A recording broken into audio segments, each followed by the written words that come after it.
आतंकवाद भौतिकवाद भरी इस दुनिया में जहाँ अपने शरीर का पालन पोषण करने के साथ साथ किस हिसाब से अपनी व्यवस्था बनाई जाए और उसमें धर्म को साथ लेके चलते हुए आज इस अवसर पे हम सब इकट्ठे हैं।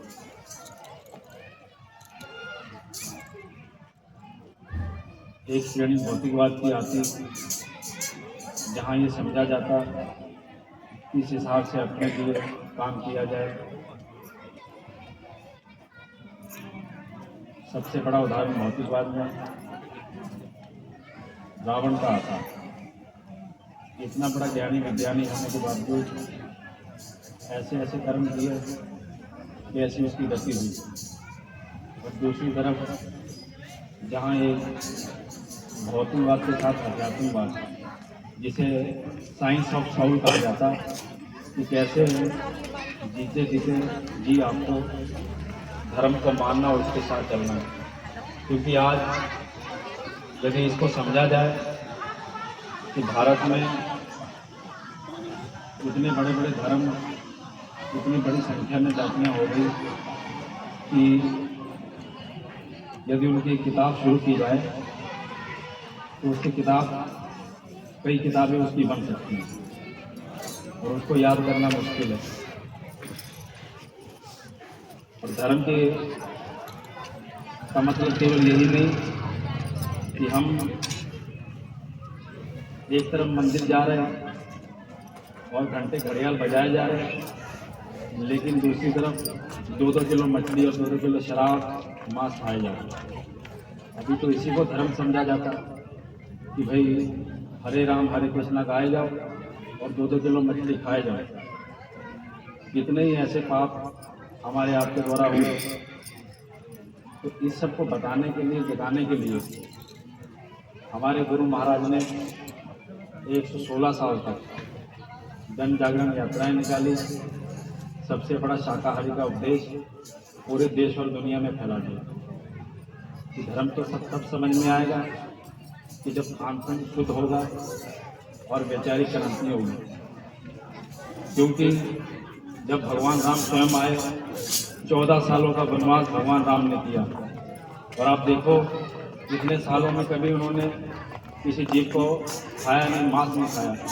और हम आप सबसे बड़े हिंदुओं कि हम हिंदू, सबसे बड़े हिंदू हम हैं और इतने बड़े बड़े जानवरों का कत्ल करके मांस खा रहे, शराब पी रहे और इसी को धर्म समझा जा रहा है कि भाई यही धर्म है।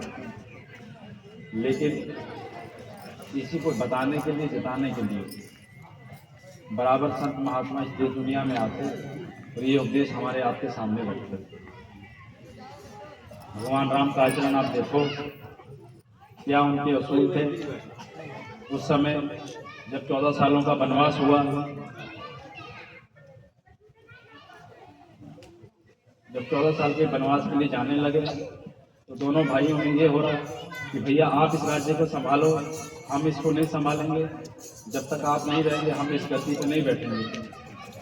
फुटबॉल की तरह एक दूसरे को राज्य सौंपा जा रहा है कि भैया आप इसको संभालो, आप इसको संभालो, हमें आप चाहिए, हमें तो ये चाहिए, राज्य नहीं चाहिए।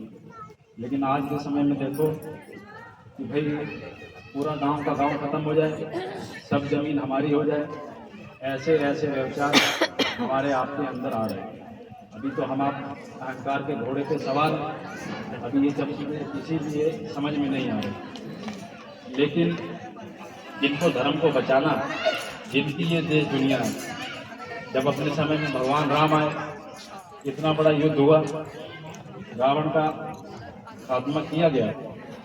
अपने समय में भगवान श्री कृष्ण आए, कितने राजा मारे गए, कितनी प्रजाएं मारी गई। लेकिन जिनको धर्म की स्थापना करनी, उनके पास अपने तरीके और उसूल हैं। उनको मालूम है कैसे धर्म को बचाना, कैसे इसकी स्थापना करनी है। लेकिन संतों महात्माओं का इसके विपरीत होता है। हाथ जोड़ के आपसे विनती प्रार्थना की जाती है, आपके विचारों को बदल दिया जाता है। कहाँ हमारे सत्संगी ऐसे ऐसे थे तो भाई शराब और मांस खाते थे और मंदिरों में जाते थे अभी आप ही देखो 9 दिन का ये नवरात्रि निकली, केवल 9 दिन के लिए खाना पीना बंद कर दिया। अरे क्या माता केवल 9 ही दिन तक जाग रही है? उसके बाद क्या सो जाएंगे? और आप हम समझ रहे कि भाई हम मांस खा रहे, शराब पी रहे, लेकिन बाकी जागते। लेकिन आप ये समझो कि भाई माता केवल 9 ही दिन तक रही, उसके बाद माता सो जाएंगे। ऐसे कितने, अभी आप देखो यात्राएं अलग अलग निकल रही। तो इस धर्म के काम को जानने के लिए, समझने के लिए बड़े विचारों की आवश्यकता है। तो इतना बड़ा कार्यक्रम आज आपके पास हुआ, तो हम आपसे देखिए समय ज़्यादा नहीं है, लेकिन फिर भी आपसे ये अपील करेंगे कि आप केवल 2 काम करना कि एक तो अपने चूल्हे पे शराब और मांस पकाना खाना बंद करो, और दूसरा किसी पूरे गुरु की खोज करो। जब खान पीन शुद्ध हो जाएगा, पवित्र हो जाएगा, तब अपने आप विचारों में क्रांति आ जाएगी, विचार बदल जाएंगे, बच्चों में अच्छे संस्कार आ जाएंगे, और यही बच्चे आपकी धरोहर हैं, आपका साथ देंगे आने वाले समय में। और नहीं तो आप देखो संस्कारों की कितनी बड़ी कमी आजकल समय में देखने को मिल रही है। अरे वही माता पिता जो अपने बच्चों को पढ़ा लिखा के बड़ा करते, उन्हीं को आखिरी समय में वृद्धाश्रम भेज दिया जाता। और ये केवल संस्कारों की तो कमी है।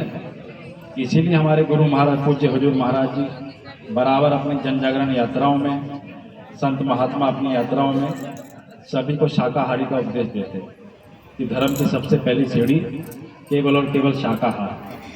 आप केवल इसी को मानो। अरे भाई देवी देवताओं की पूजा कर रहे हैं, जय गुरुदेव मिशन को ये थोड़ा कहता कि आप राम को ना मानो, कृष्ण का ना मानो। हमारे तो रामायण में सब साफ लिखा हुआ कि गुरु बिन भवनिधि तरे न कोई, होई विरंच शंकर समसोई।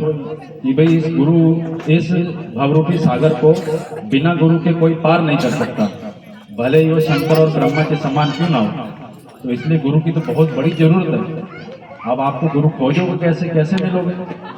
इतनी बड़ी समझ और बुद्धि हमारी आपकी है नहीं कि आप इनको पकड़ लो, समझ लो। अब इतने गुरु हो गए जगह जगह, कैसे आप समझ पाओगे, कैसे आप जान पाओगे? तो वही कोई सिक्योरिटी गार्ड लेके या गनमैन लेके तो घूमते नहीं, जैसे प्रधानमंत्री चल रहे, एमएलए चल रहे, इतनी बड़ी बड़ी सिक्योरिटी लेके। ये तो बड़े साधारण रूप में रहते हैं। तो इसीलिए आप जिनसे प्रार्थना विनती प्रार्थना करते, देवी देवताओं की पूजा करते, उन्हीं से आप ये प्रार्थना कर सकते कि कोई हमें ऐसा पूरा गुरु मिल जाए जो हमारे लिए रास्ते खोल दे, और जिनसे हमारा जन्म मरण का चक्कर समाप्त हो जाए। तो असली धर्म को मानना, समझना और शाकाहार को अपनाना। सभी पूजाएं एक तरफ है, आप उसको समझो कि पीपल के ऊपर जल चढ़ा रहे हैं, देवी देवताओं की पूजा कर रहे हैं, लेकिन शाम को जाके फिर आप वही शराब और मांस खाए जा रहे हैं और समझ रहे हैं हमने बहुत बड़ी पूजा कर दी, और ये कितना बड़ा पाप हमको आपको लग गया। कितनी बड़ी 84 लाख योनियों में से हम आप निकल के आए और फिर वही कर्म कर रहे हैं। और इस कर्म करने से तो भगवान राम और कृष्ण जब स्वयं नहीं बच पाए, उन्होंने भी इस मर्यादा का पालन किया। तो हमको आपको भी इस पर विचार करना चाहिए कि जब भगवान राम ने बाली को पेड़ के पीछे छुप के मारा, वही जब कृष्ण अवतार हुए तो वही भेलिया जब बन के बाली आए तो उन्होंने जब तीर चलाया तो जाके भगवान श्री कृष्ण के लगा। तो जब उनके वो तीर लगा तो जाके माफी मांगने लगे, हे भगवान हमसे गलती हो गई, अरे हमसे गलती हो गई, हमें क्षमा कर दो। तब भगवान श्री कृष्ण ने कहा ये कोई गलती नहीं, त्रेता में हमने तुम्हें राम बन के मारा और द्वापर में तुमने हमको, तो ये हमारा और तुम्हारा लेन देन कर्म कर्जा खत्म हुआ। तो इस कर्म कर्जे की दुनिया से कोई ऐसे बचने वाला नहीं। अभी तो हमने कितनों के गले काट दिए केवल अपने जीव के स्वाद के लिए, और इसी को समझ रहे कि भाई इससे हमारा फायदा हो रहा है, इससे हमें फायदा हो रहा है। हालांकि किसी धर्म में, किसी ग्रंथों में ये नहीं लिखा कि किसी जीव को मारो और काटो खाओ। सभी में शाकाहार को बताया गया कि आप शाकाहारी रहो। अरे भगवान राम आए वो शाकाहारी थे, भगवान कृष्ण आए वो शाकाहारी थे, सभी ने शाकाहार का संदेश दिया। तो बुद्धि विचारों को शांत करने के लिए, समझने के लिए अच्छे